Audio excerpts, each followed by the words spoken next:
Tokyo. Every time North Korea does something provocative, which is often, Washington insists that Pyongyang must give up its nuclear weapons program. Just last weekend, days after North Korea launched its most high-tech intercontinental ballistic missile yet, National Security Advisor H.R.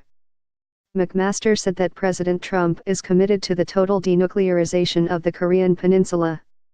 Not that this line is confined to the Trump administration. The Obama and Bush administrations before it also repeatedly insisted that North Korea must denuclearize. That might have been a realistic aim before Pyongyang could build a hydrogen bomb and missiles that can reach the United States. It's just a matter of time before the North Koreans can put the two together if they can't already. The Trump administration won't admit it, but North Korea is now a nuclear weapons power, analysts say. Why would Kim Jong-un's cash-strapped regime spend so much time and money on building these weapons only to give them up?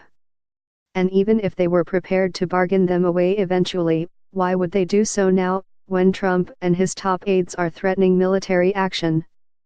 We've seen no indication in recent years that they are interested in denuclearization, said Myra Rapp-Hooper, a North Korea expert at Yale Law School who was an Asia advisor to Hillary Clinton's presidential campaign. So it's difficult to rationalize how we are still so fixated on it. North Korea has shown us its new missile, and it's scarier than we thought. Vipin Narang, a nuclear nonproliferation specialist at MIT, agreed. It's a fantasy that they are going to willingly give up their nuclear programs so long as Kim is in power.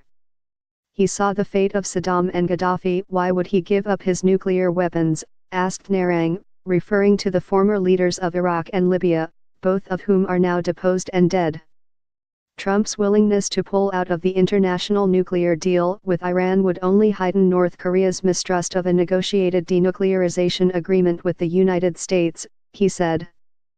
For 3 generations, since the current leader's grandfather, Kim Il-sung, was in power, North Korea has pursued nuclear weapons as a way to deter the United States and ensure the regime's survival. Pyongyang's perceived need for a powerful deterrent has only increased since Kim Jong-un took power 6 years ago this month. Young and inexperienced, he was 27 when he succeeded his father and had no military background. The third Kim has aggressively pursued nuclear weapons as a way to fend off outside threats and bolster his legitimacy inside North Korea.